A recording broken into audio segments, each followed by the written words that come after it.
Hi అండి, welcome to my channel Shami kitchen. నేను మీ సమీరా. ఈరోజు రెసిపీ గుమగుమలాడే సాంబార్ పొడి తయారు చేసుకొని సాంబార్లో వేస్తే చాలా రుచిగా ఉంటుంది. ఇలా ఒకసారి ట్రై చేయండి.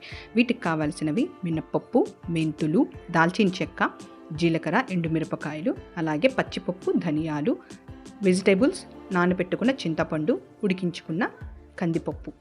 ఇప్పుడు స్టవ్ వెలిగించుకొని ప్యాన్ పెట్టి 1 స్పూన్ ఆయిల్ వేసి మెంతులు, దాల్చిన చెక్క, మినప్పప్పు, పచ్చిపప్పు, ధనియాలు, జీలకర్ర, ఎండుమిరపకాయలు, కొంచెం కరివేపాకు కూడా వేసి వీటన్నిటిని స్టవ్ సిమ్లో ఉంచుకొని వీటిని దూరగా వేపి స్టవ్ ఆఫ్ చేసుకోవాలి. ఇప్పుడు చింతపండులో నుంచి ఇలా గుజ్జు తీసుకోవాలి. ఇప్పుడు చల్లారిన ఈ దినుసులను పొడి చేసి పక్కన పెట్టుకోవాలి.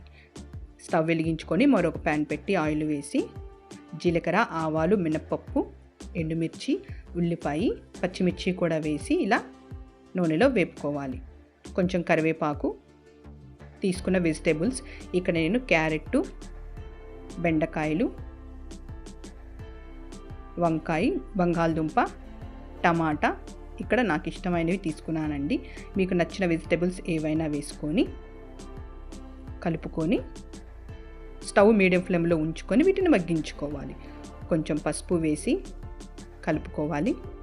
ఇక్కడ చిటికెడు ఇంగువ వేసానండి. ఇంగువ కూడా కలుపుకొని ఇలా మగ్గిన తర్వాత తీసుకున్న చింతపండు పులుపు సరిపడా వాటర్ను పోసుకొని ఇలా కలుపుకోవాలి. రుచికి సరిపడా ఉప్పును కూడా వేసుకొని కొంచెం 1 స్పూన్ కారం, ముందుగా ప్రిపేర్ చేసుకున్న మసాలా పొడి కూడా 2 స్పూన్లు వేసాను. ఇక్కడ మొత్తం కలిపి ఇలా మరిగించుకోవాలి. చారు ఇలా మరుగుతున్నప్పుడు ఉడికించుకున్న పప్పును వేసుకోవాలి. ఇక్కడ పప్పు నేను చాలా పల్చగా చేస్తున్నానండి. తిక్కుగా మా ఇంట్లో తినరు, సో ఇలా పల్చగా చేస్తున్నాను. మీకు నచ్చిన చేసుకోవచ్చు. ఇలా మరుగుతున్నప్పుడు 5 నిమిషాలు మరిగించి స్టవ్ ఆఫ్ చేసుకోవాలి. ఈ సాంబార్ చాలా బాగుంటుందండి. తప్పకుండా ట్రై చేయండి. నచ్చితే లైక్ చేయండి. Thank you.